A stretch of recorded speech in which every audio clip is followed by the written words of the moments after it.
You're welcome back. This is Newsfile. It's your most authoritative news analysis platform. And here on Newsfile, we put Ghana first. And is brought to you by the kindest sponsorship of Bank of Africa, strong as a group and closest partner. A partner, MTN, everywhere you go. Ashesi University, educating ethical and entrepreneurial leaders for Africa. Robert & Sons Optical Services, your comprehensive eye care service provider for 31 years.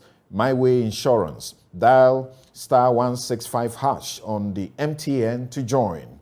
Duroplast, how you get your water matters. Remember, where Duroplast goes, water flows.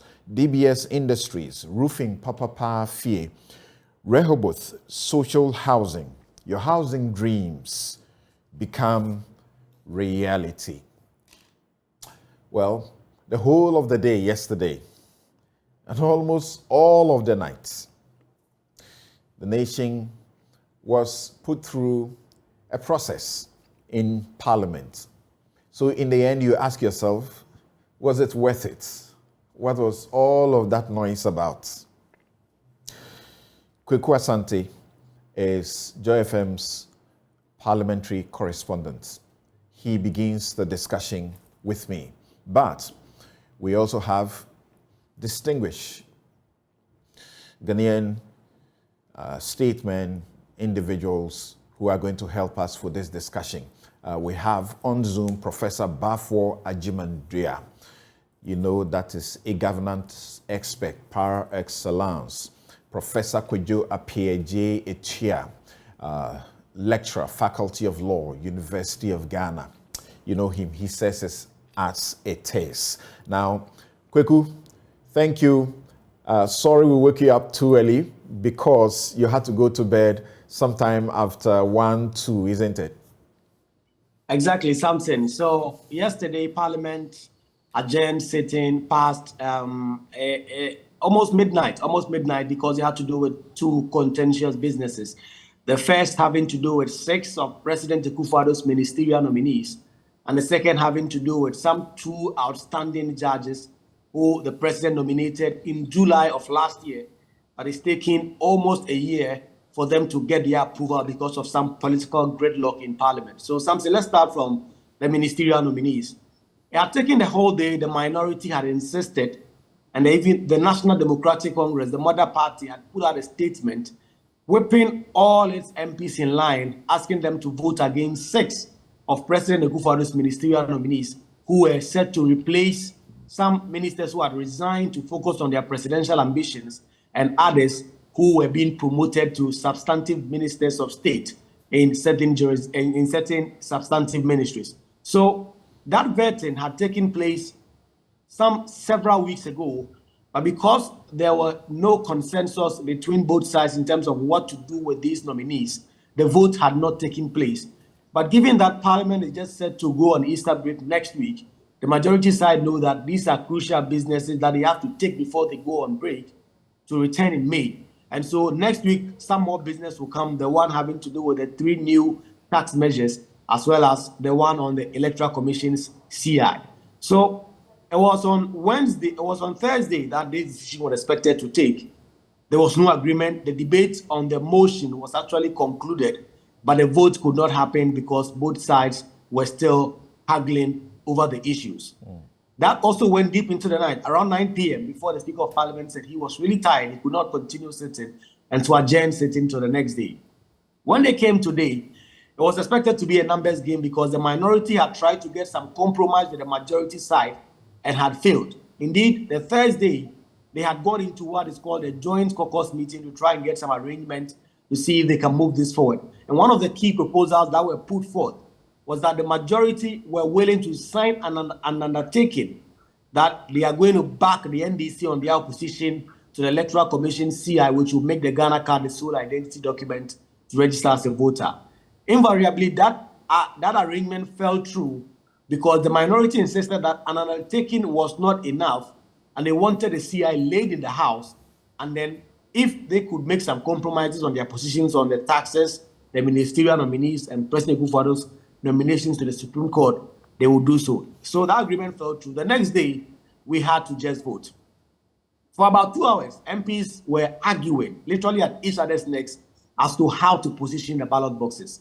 So the vote that was expected to happen just few hours after noon, it didn't happen until about 4:30 because both sides did not agree on how to even position the ballot boxes and whether or not MPs can do something as showing their votes to their leaders when they cast their vote. So the speaker had to take the leaders out of the house, suspended sitting for more than an hour to get some agreement as to how to position the ballots. Eventually, they came to some simple agreement, and the voting process started. It was a torturous process that was expected to have 275 MPs vote on the process.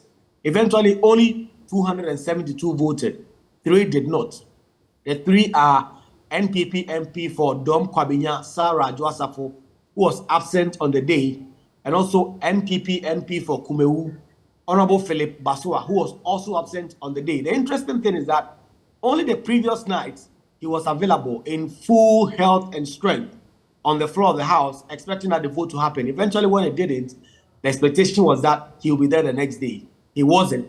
And the information that we have picked reliably is that he has been struck with some ailment that it was not possible to come to Parliament that day. And so this was someone who was there the previous night but couldn't be there. In fact, the majority leader had tried to hold things so that they would delay for him to come. But that didn't work until he got to a point and said he had information that he was not able to come, so they could go ahead with the vote, right? Indeed, exactly. It was expected to be what happened with the Honorable Kojokum when the e-levy discussions were being had. He was not feeling so well, but he was wheeled in an ambulance, waiting to cast his vote on that controversial matter. That expectation was hard, but it was said that the situation the Honorable Member of Parliament was in did not allow for that arrangement to happen. So that is having to do with Honorable Philip Basua. The last person who could not take part in this process was the Honorable Member of Parliament for Asin North, Joe Quayson, who is an NDC MP, but having been injuncted by the Supreme Court from performing his responsibilities.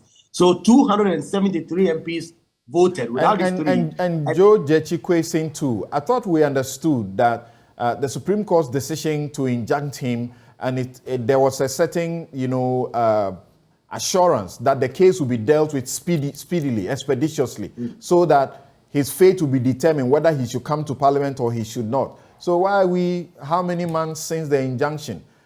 His people Indeed. Are not represented in the August House. Indeed, around February, March, when the e-levy was passed, it was just around that time that the Supreme Court injuncted him.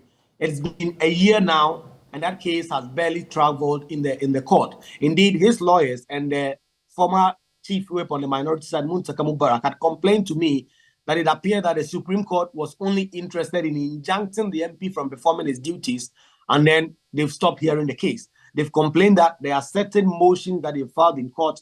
There are certain processes that must travel, which the court has just failed or neglected to take. And so that is his case. He came to Parliament the previous day. He did not go into the chamber. He was sitting there with Johnson and Sedim Ketia in the press gallery and in the public gallery, just like anybody else, overlooking the process. Well, and so eventually the vote. If he attempted, he would have been in contempt, and perhaps they would throw him into jail. So exactly. let's proceed. And the voting came, and gross, you had as many as 31 NDC MPs breaking rank votes, as in votes for the NPP or for government's business, as in the nominees. And in actual fact, averaging 20 MPs voting in favor of these nominations. What was the reaction? What was the reaction in Parliament? Right, the fear of many came true because some of these NDC MPs, despite the party having whipped them all in line, with the national chairman himself coming to sit in the public gallery, overlooking them and asking them to do what exactly the party had decided. The numbers you put forth, and the numbers we see on our screen is what happened. More than 20 averaging votes with these NPP MPs, some of whom have been elevated to ministerial nominees. And it has been a cacophony of noise in Parliament since then, with MPs accusing each other of treachery. Since then, we've seen a number of MPs already going on social media and posting that what happened was simply nothing but treachery. and that some of their colleagues, despite the party asking them to do A, have decided to do B. We've seen Samuel Okudzeto Ablakwa already going on Parliament and already going on social media and posting in what many have said is related to the voting, saying that what happened is like the stab of treacherous people. We've also seen similar posts from MP for Medina, Francis Xavier Susu. We know that the party knew that something like this could happen because the last time there was a secret vote on ministerial nominees, Kojo Nkrumah, Hawa Kumsin, and co, some NDC MPs similarly broke ranks. All right. And so understanding was that, and Fifi Kumsin had told Evans Mensah on PM Express that they had put in a mechanism to ensure that these votes go the same way they are projected. Right. And you are referring to Fifi Kwete. The directive was that all MPs, if they go into the booth, because they were not allowed to show their vote to their whips, they should take pictures and videos when they go into the booth and come and show it afterwards. Indeed, some of MPs have done that. And I've seen plenty social media posts, people going on. But the speaker warned that he will invalidate votes if the privacy rules were breached in the voting process. Exactly. The speaker did warn about that. But still, some MPs still went into the booth and took videos of the process, to prove that they were not part of the treacherous groups. So that was the first vote. More than 20 MPs breaking ranks with their party and voting with them. And then the second vote happened with the two justices of the court. Okay. Thank you very much, Kweku Asante. He is JoyNews' parliamentary correspondent. And you've seen that we have shown you the figures on our platform, on our screens, how it went.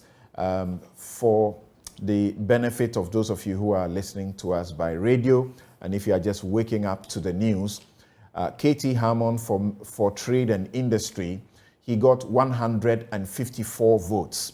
Remember, the total number of MPP MPs in the House was 136. Just the same as the NDC also had.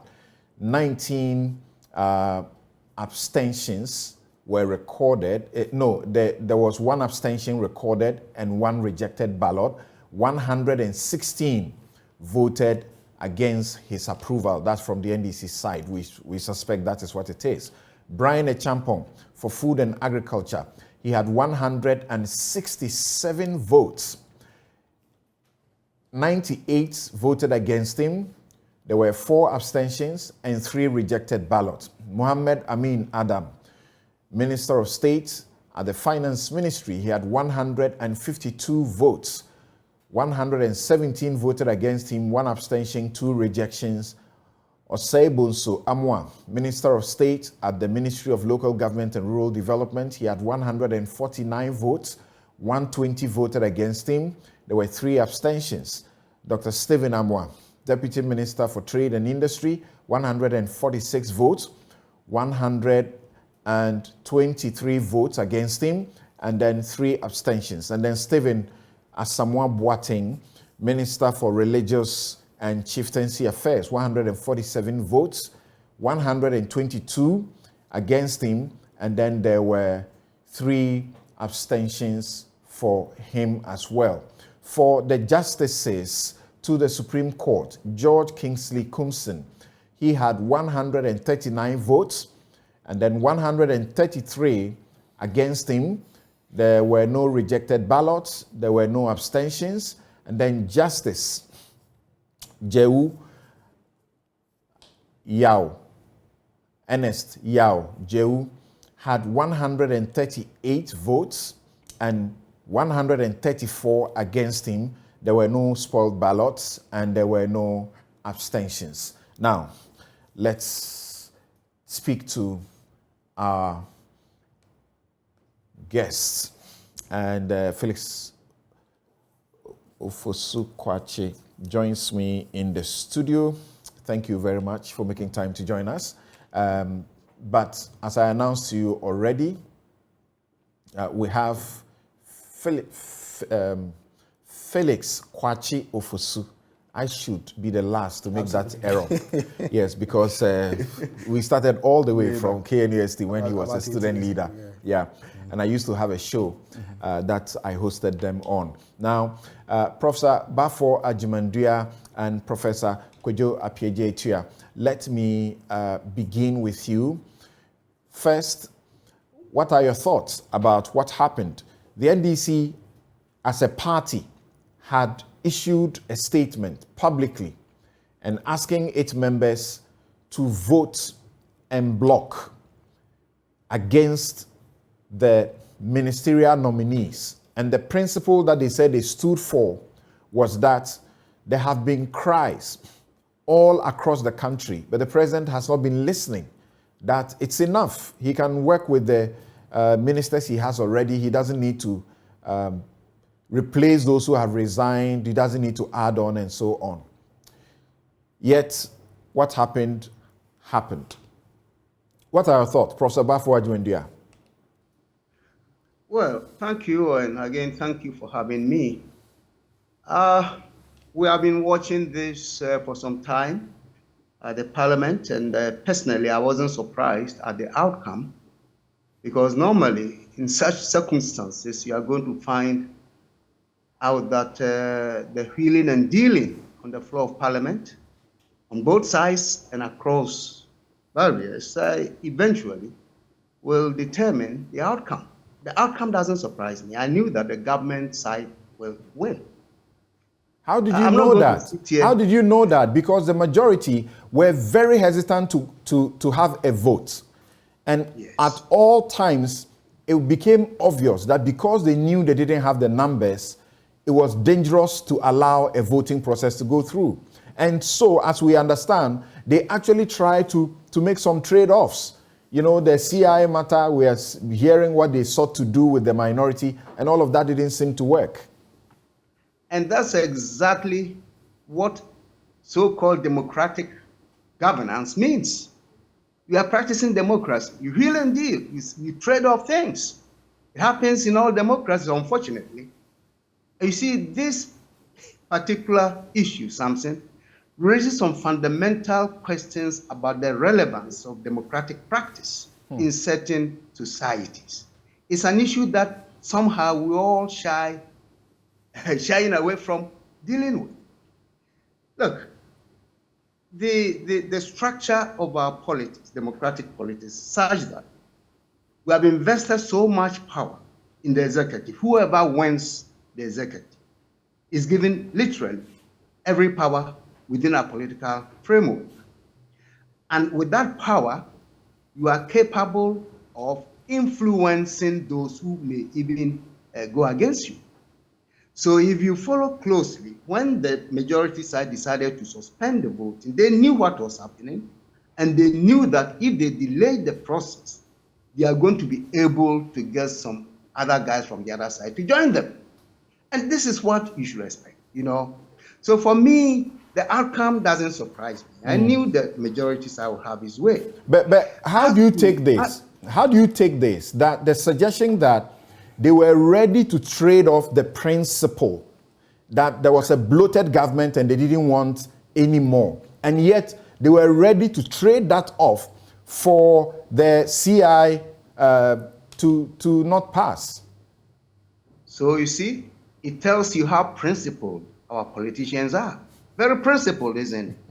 So, look, and this could happen on either side, whoever is in power and whoever is in opposition. That's why I keep saying I wasn't surprised. Because you see, what we are having in our country, first of all, the extreme partisanship that has developed over time in itself is a problem. Secondly, the excessive powers that the Constitution gives to the president to govern the country is also an issue that we need to make.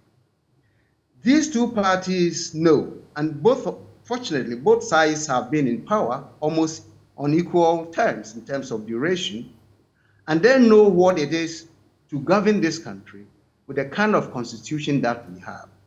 So personally, when I hear any of the politicians talking about opposing this or that, for instance, when the minority side issued, the NDC issued a statement publicly, literally directing its members in parliament on how to behave, that in itself was a bit of a surprise because you don't expect any outside agent to directly seek to influence decisions of the representatives of the people in Parliament. But in our system, I think that seems to be allowed. So it happens all the time, okay? So I think if we are serious about curbing these kinds of things, then we need to go back to our constitutional framework, the kinds of structures that we have created to make certain important decisions of state. And for me, so far as we maintain this system, I'm not confident that any government in power in Ghana is going to behave differently. And that, for me, is a major concern. But what do you say to this in a minute? Is it not a quality that is expected? Independence of thought and action, as far as an MP is concerned. That's what we want. So if the party issues a whip and says, all of you, stop thinking. We have done the thinking for you. Go and vote no. And there are some, if genuinely this is how they exercise their vote, because as we already know, there's allegations flying all over the place about some MPs who know that their seats are not safe. There are some who are poor, don't have money. They are going into the elections and are easily compromised in this process and so on. Isn't it a good quality if the decision, what influenced what happened was that you don't decide for me. I represent my people. I must exercise my mind independently. That is exactly the expectation we have of our parliamentarians. But unfortunately, that is not the reality of what happens in Parliament. Because as you recounted your own points, there are so many other influences that come upon parliamentarians, influencing the final decisions that they may make on certain issues. So in this case, for instance, you are recounting the fact that heading towards elections, they may need some money. So if the other side offers some money, maybe probably they will take it and their conscience will be, discarded. So this aspect of democracy is a problem across board. How we address it, for me, should be perhaps the focus of future discussions, because otherwise this will be what we'll be dealing with indefinitely so far as we maintain this system. Conscience and principles are not something that politicians are well known for across democracies in the world. Professor Kojo Appiah-Ejetua, what it's being said, even within the NPP already, is that there's a divided NDC. They are not united. And that is a sign that for those who think that breaking the eighth is not possible, if they can win against them, embarrass them in Parliament, they will do a similar thing in the general elections. Well, thanks for having me. And I think what happened yesterday was a disappointment for democracy in Ghana from two fronts. The fact that there was that brouhaha and all the shenanigans that went on. And two, the outcome. I think that the outcome reflects poorly on Ghana's expectation of the majority of Ghanaians. I suppose, looking at the fact that the ministerial issues were tied to the need for government to be less reckless in the use of scarce national resources at the point when we are going to the IMF and we need to put our house in order. And so, as a way of saying that government needs to also bear part of the burden and not just shift everything on the citizenry by trying to do the haircuts and suspend payment of the pension and so on. It was a way for government to also bear part of the burden. And the general expectation of the citizenry was that Ghana, the minority, will stand up on the side of the people, as they have touted since the IMF issue, for example, came up, that really they will show leadership in this respect and let Ghanaians show that they are really on their side. But the results indicate otherwise, and it's in that respect, it's very unfortunate. Having said that, whether the NDC is united or not, it's at the end of the day, as Prof has said, it comes down to what the individual MP wants to do to remain in power. And you cannot easily dismiss some of the allegations and theories flying around that possibly some money may have changed hands so that it will enable these MPs to retain power or win their primaries and come back to Parliament. And so at this point, it looks like it's a question of what is important for the individual MP to be able to sustain himself politically and without looking at the larger national interest. And for that matter, it's one of the problems, as it's been said, that they are MPs. They are MPs, Yeah. including Rickett Hagan, who says this is an embarrassment that they have caused themselves. Should they see it that way, as an embarrassment? Some say why. Some say the change in leadership of the NDC in Parliament, which came with its own problems because of the lack of consensus, is partly to blame, and that this leadership too is not as strong as the Haruna-led leadership. But some say why. Even Chairman Sabonsu, a colossus like him, couldn't win a speaker, vote for the NPP. So what are you talking about? Why should they see this as an embarrassment? Well, I'm not sure it comes down to the new leadership, or we can blame the new leadership for that, because the NDC gurus were in Parliament, the chairman and all those people. So if the party had made a decision that this is the line you should toe and they don't toe it, then if any blame at all should be laid on the leadership, it should start from the national chairman right down to members of Parliament who are in leadership positions in Parliament. But I think that at the end of the day, it comes down to individual choices. And it's a question of how the MPs can look at the bigger picture, not just their personal interests or even the interests of the party, but the interests of the country as a whole. I think that they made a good point about the fact that there are some positions that can be aligned, or there are some positions that can be cut and some money saved in order to help even strengthen the governance system in the country and also save some money for the country. So these are the issues that I think should have influenced the outcome of the vote. But unfortunately, it didn't go that way. And I think Ghanaians will be disappointed in the NDC for not sticking out for them in this time of need. Right. In a minute, what do you say about the parties appearing to want to dictate what must happen in Parliament, as in the leadership of the party? So when it has to do with Ken must go, you have a group of MPP MPs, over 70% of the entire MPP group come out to say that we don't need him and we want to remove him. The party issues a letter and says, no, you can't do this. This must go on. They lose it. They are unable to proceed with it.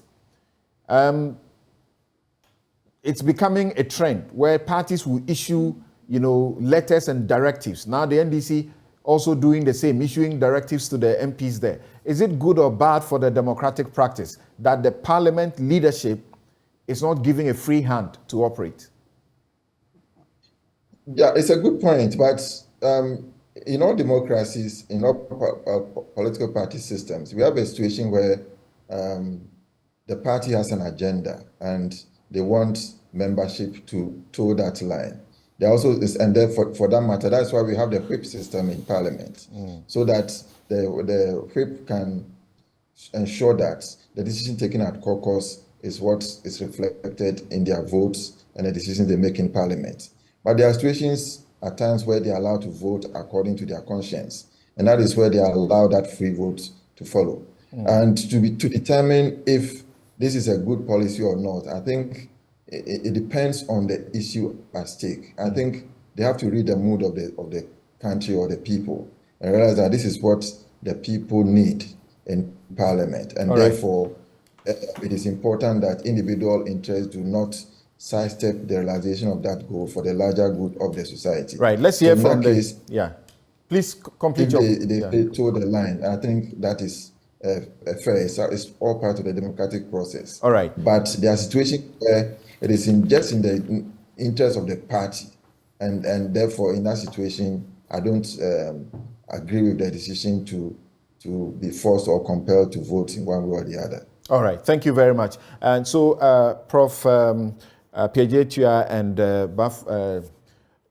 Bafo, I will plead with you to listen to these two politicians, and then I'll take your brief final thoughts, including whether you think if this was the general feeling in the country that somebody has to be punished when it comes to the electorate voting for their MPs, as was said in the Ken Must Go crusade. Yes, Felix, what's the conversation like within the NDC?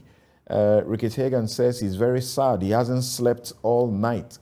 Many of your members appear to be saying the same thing. What happened? Fifi Kwete had promised the world that there was a system to ensure that everybody, complied with the whip. Well, I mean, those who express disappointment have every cause to do so.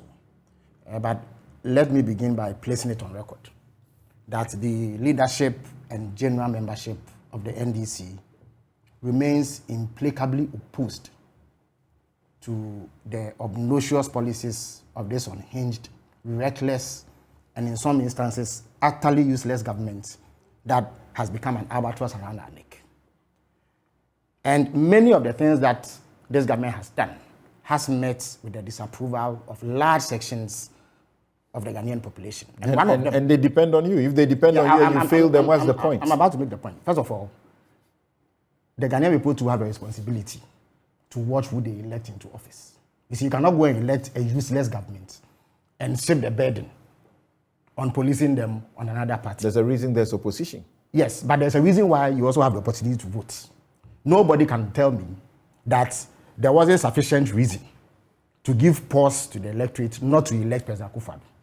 People like myself, for the better part of a decade, have railed against him and spoken about the fact that he is going to do exactly what he is doing in power.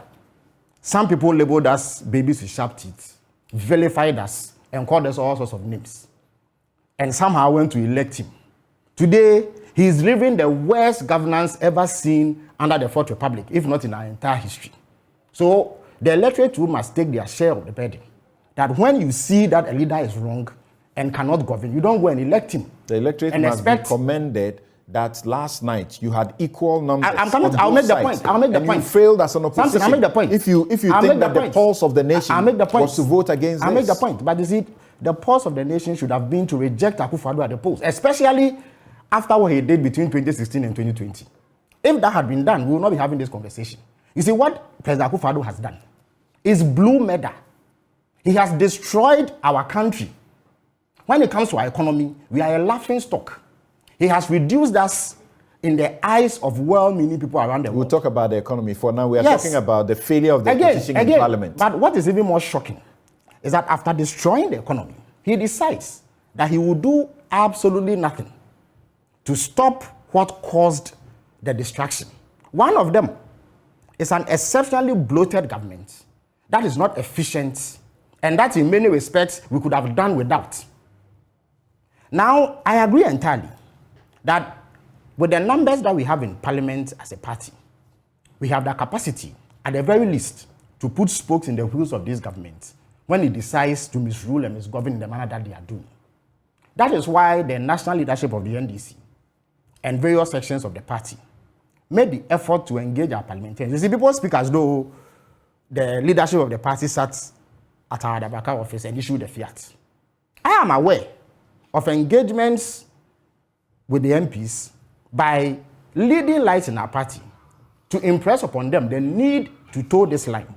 You see, the MPs do not even need that sort of engagement to come to the realization that what President Akufo-Addo is doing in terms of the size of his government is untenable, and that we cannot have a situation where, in the midst of the suffering that we are going through, his own inability to pay old men. I'm hearing excuses from you. No, I'm not. That I think that those listening should There's not no take. excuse. No. Because no, but why are you making excuses?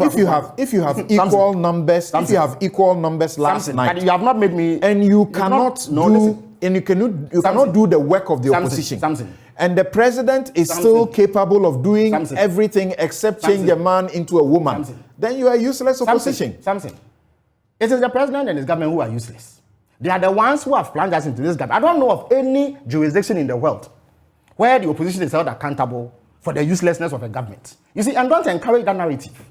The government must take responsibility for the terrible things they are doing. I am making the point that yes, we in the opposition have capacity at the very least to put spokes in the wheels of governments, but they don't do the things they are doing.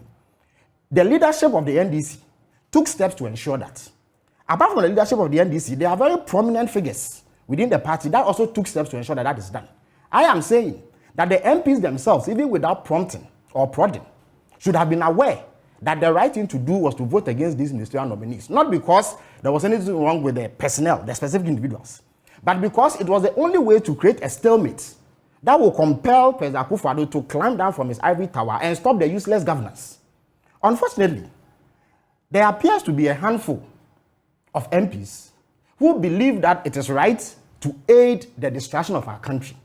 And so for varied reasons, they decided that in spite of the clear common sense position that they should have taken, they will go and assist President Akufo-Addo to get away with the blue medal. Indeed, this morning there have been all manner of things said. Some have claimed, I do not have proof of it, that there was monetary inducement. Others have described it as a revolt against the new leadership, or if you like, a protest against the way that the leadership changes were effected. Others too have said that they did not like the fact that there was some, if you like, directive from the party. Something. None of these three excuses is tenable.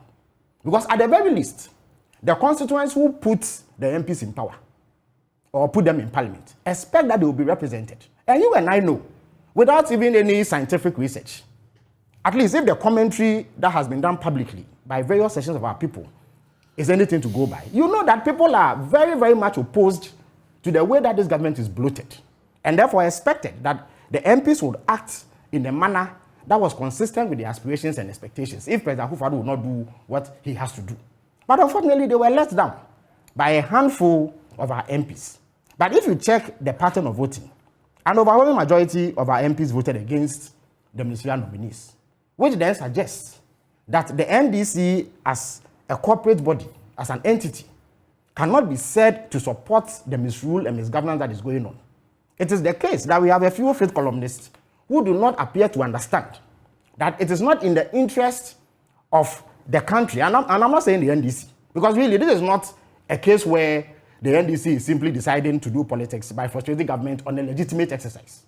This is an instance where the NDC is aligning with the general sentiment of the Ghanaian people. But a few people let us down. Again, the nature of the vote. If it is actually the case, but that is the case, that the so-called majority was trading with the NDC, the CI that you are so vehemently opposed, and on the back of that, you were willing to support them. Where is the principle? First of all, I'm not aware of any so-called trading that has gone on anyway. Anybody with evidence of this can put it forward. In any event, are we not told that the EC is an independent body? So if the EC is independent, what trading is the EC interested in? No, the thing is now in Parliament. It No, is what I'm Parliament saying- that will determine whether there will Parliament be... cannot touch the EC. It is the only CI. Parliament. That Parliament can. But the CI cannot be amended by Parliament, can it? It cannot be, can be rejected. Yes. Yes. Yes. So Parliament But has the power. the point I'm making is that I'm not aware of any trading that is going on in respect of a CI. What I do know is that the people of Ghana do not want President Akufo-Addo to continue with the useless governance. So they expect that having voted for him and having regard to the fact that he does not respect them, does not think that he has to govern properly, and does not even realize that in the midst of crisis, you must do what is right to get it out of them. It must be good reason that the people of Ghana gave you a hand Parliament. No, but as for the point, gave you a Speaker of Parliament, so to speak. No, the Speaker of Parliament was elected by MPs. I hear you. Indeed, MPs people to contributed to it. But the point I'm making is that as for that excuse that you seek to make for President Akufo-Addo, that he is to be absolved of blame and that the NDC should be blamed. It is not tenable. It's not something I'm going to ever agree with. Nobody has said that. I'm only saying that the opposition also has a duty. Absolutely. But the bigger duty lies you cannot say, right, thank you. The opposition did not let me come to the number of ministers yes. President Akufo-Addo had. We cannot bear responsibility for it. But of course, we can contribute towards stopping him. Okay. There has been a failure yesterday. But I'm saying that it does not represent the position of the NDC as an opposition. Okay. So we need to isolate the faith columnists who did this. And that is exactly so what will happen? What will happen? Well, the way that the voting goes, it is difficult to determine who did what. But if there's any opportunity to determine who did what and sanction it, I'm sure that the party will take it. And indeed, the sort of backlash that they themselves will receive from their constituents will be sufficient basis for them to refrain from this going forward. Thank you. Richard, so, and I asked that question earlier, if the NPP knew beforehand that it could win some NDC people to its side, why did it have to go through all of this, delay the process, you know, until we had to go through all of this marathon, 12 hours? Well, thank you, Samson, and good morning to Felix. So I think parliamentary democracy is messy. Democracy itself is messy. Ours is a very difficult one, especially from what you said. We have a hung parliament. If you believe that, parties would hold on to their principles and ensure that they advance or exercise their oversight responsibility in ways that inure to the benefit of the country. If you make that assumption, then I am looking differently at the outcome of that election to approve the ministers yesterday differently from what Felix is saying. I think Felix is angry about the outcome, but it shouldn't be. Democracy in its fullness was manifested yesterday where people, in my view, voted their conscience. Now, he can, you know, the NDC and Felix can think that, oh, it's a betrayal, but is it also the case that the people thought that it was wrong? That in spite of all the interventions and the proposals government is made to cut expenditure, which is carried most of it in the budget before Parliament, to say we are doing this and that to cut expenditure. Then the one fixation of the NDC, which for me is political, it is patronizing to the people of Ghana to say that we want you to cut the size of government, else you are not doing anything to control expenditure. It's not just not true. The debate in Parliament you heard, they were saying to you that, look, these MPs, they earn their salary as MPs. When they go, and the vast majority of President Akufo-Addo's appointees are on their parliamentary salaries. So it's inherently, you have, I mean, it is one time where the provisions of Article 78 make sense to me, to say that majority of the ministers must come from Parliament. So therefore, you have a number of people who already are earning their salary. Are you saying that MPs who are ministers are not better off in conditions of service than MPs who are not ministers? Relatively, because you heard from them that they themselves saying that we're already making our living with our parliamentary income, right? So, but that's not correct. But that they chose to do that, which is also a way of saving the state, right? So the government is made a litany of proposals. No, when I say that's not correct, I'm saying factually, is that the situation?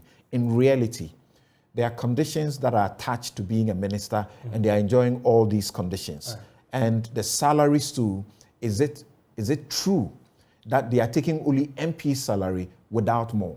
Yes, I've heard ministers, I think the Labour minister, spoke to that following some interactions to say that that's what he's chosen to do. And a number of them have spoken. That's what he has chosen to do. And I'm saying that across the board, most of them are doing that. But you see, what is of substance, something is that there are rafts of revenue control measures that government has introduced. But the NDC somehow carries on this disinformation to say that the country wants the size of government cut. From the first term to now, you will agree with me that the size of government tremendously has been reduced. This is the one time in our history where you don't have deputy regional ministers. For the first time, you have that.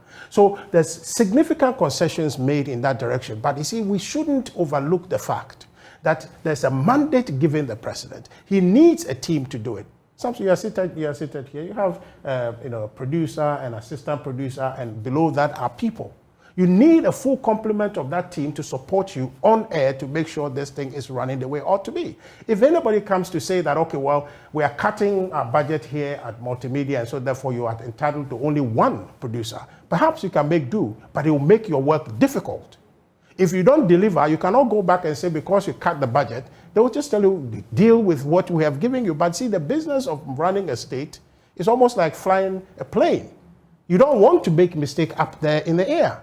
When you make mistakes by that, people die by the time you get to explain yourself, and people you will not be available. People asked what the result was Yeah. for 126 ministers. People have asked that question. Oh, yes, and I think that's something we can interrogate. But if you look at elections being a measure of performance, then in 2020, the verdict is clear that people were satisfied with the production of the government in the first term. And we can compare, and you said we're going to talk about the economy. So we'll look at the numbers. You see, there's this disinformation by the NDC, which I think that today, if you give us time, we will explore to see that they are just interested in creating a certain impression in the minds of people, factual or not, to say that we want people to say that cut the size of government. But that is not the only thing. There are a lot of things that government is doing. So the outcome of yesterday's vote, I see it to be a victory for demorocracy. If I were the NDC, I don't think that they would want to go. So this is a clear sign to you that the three financial bills that the government is, which is also some precondition for the IMF bailout. And we are told that in total, collectively, they are supposed to give us 4 billion? 4 billion or so, yeah. Annually, yeah, to sort of get this economy back. It's a done deal. Your numbers will make sure it happens. When it comes to the CI, the controversial CI, that one too, it will happen. yeah. If the NDC is saying anything, we should just, as it were, brand them as simply making noise outside. No, I wouldn't say so. I'm saying that there are NDC people. Of course, whipping, in Parliament is a real thing. It's part of parliamentary processes.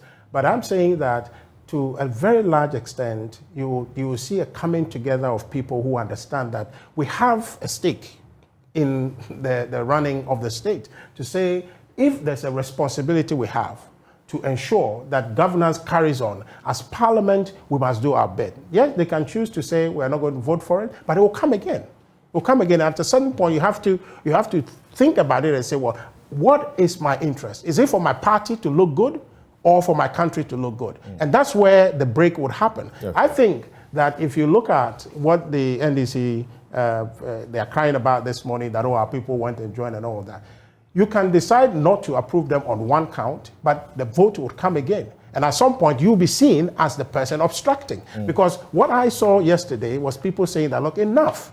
You have a president who has the mandate, and he is doing what he must do. You disagree with it, that's fine.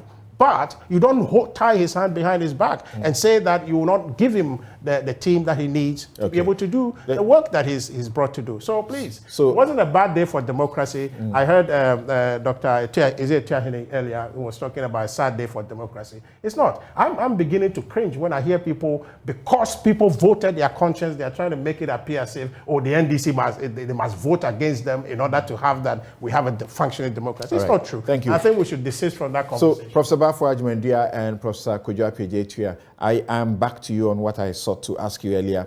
Do you feel that the electorate may be thinking, contemplating losing, or they would lose some trust in the NDC as a formidable, viable opposition as it is, that should be giving, power to do anything different?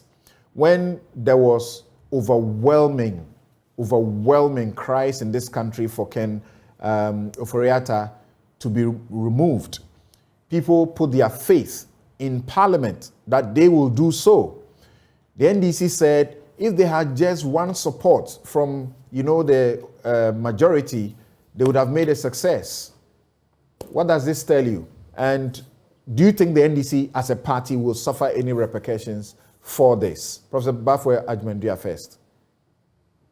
Well, I don't think so. Certainly, right now, there may be that kind of feeling by people who are very much alert to the issues that we are discussing.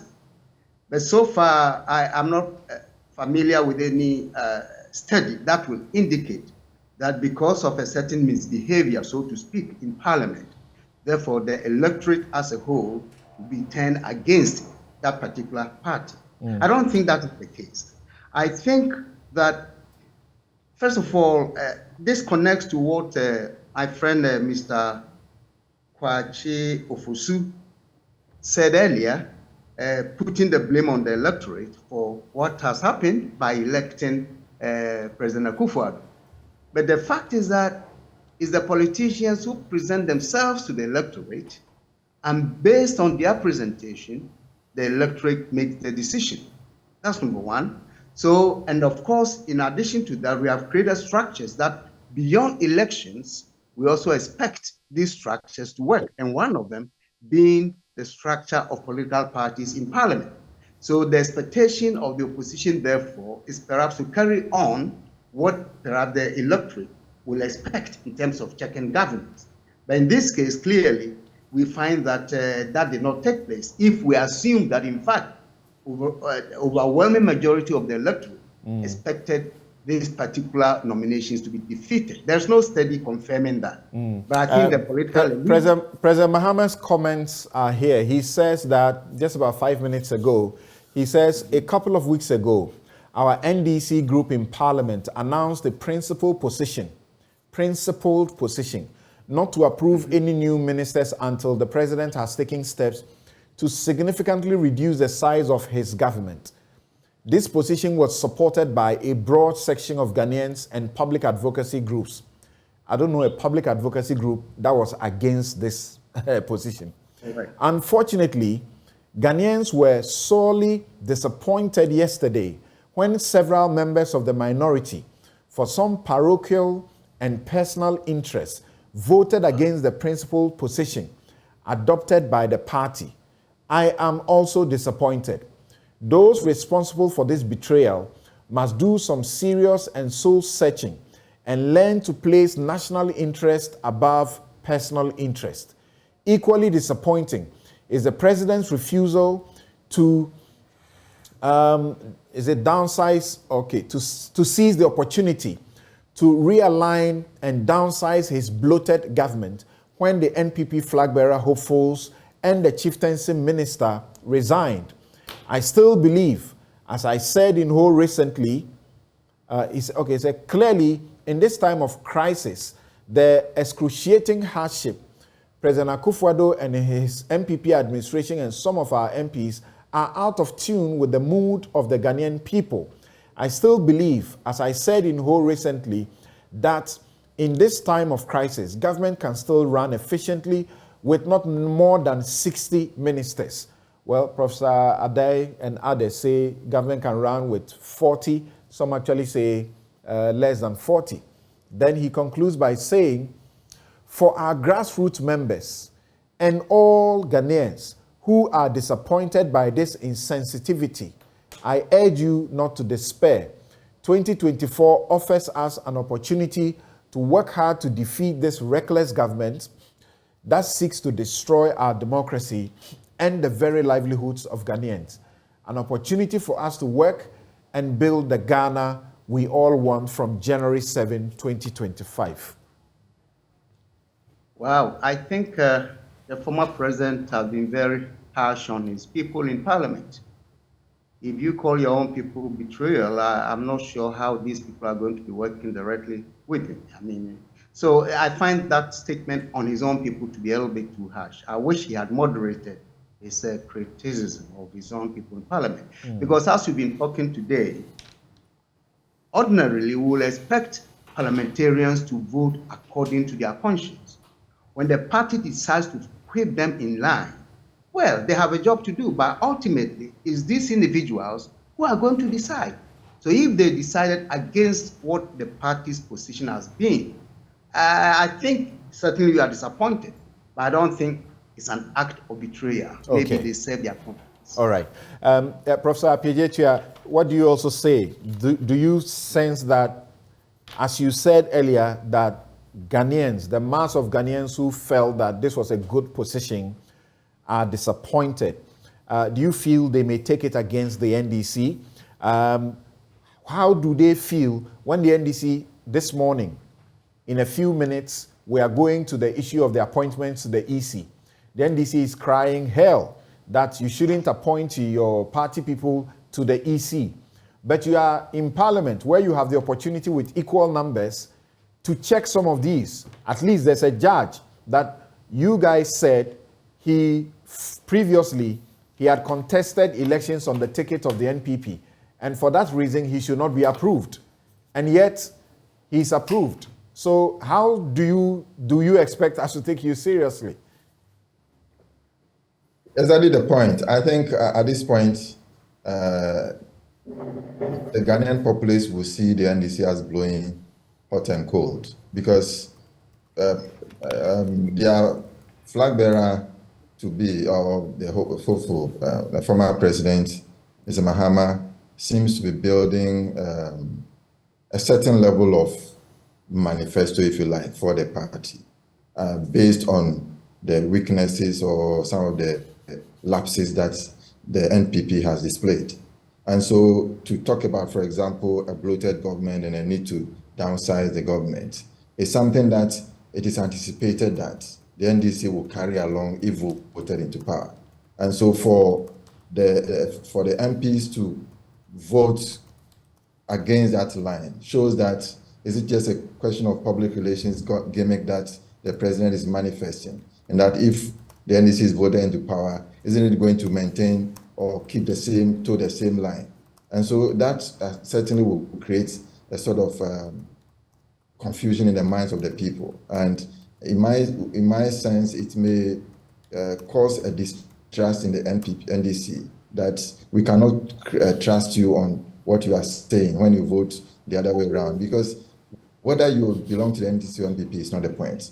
The point is that the people sees the opposition as a means to control government, a means to oversight government and ensure accountability. And so if at this point in time, these are one of the few opportunities available to show that power, and you blow it, then it creates that doubt in the minds of the people, whether to trust you or not.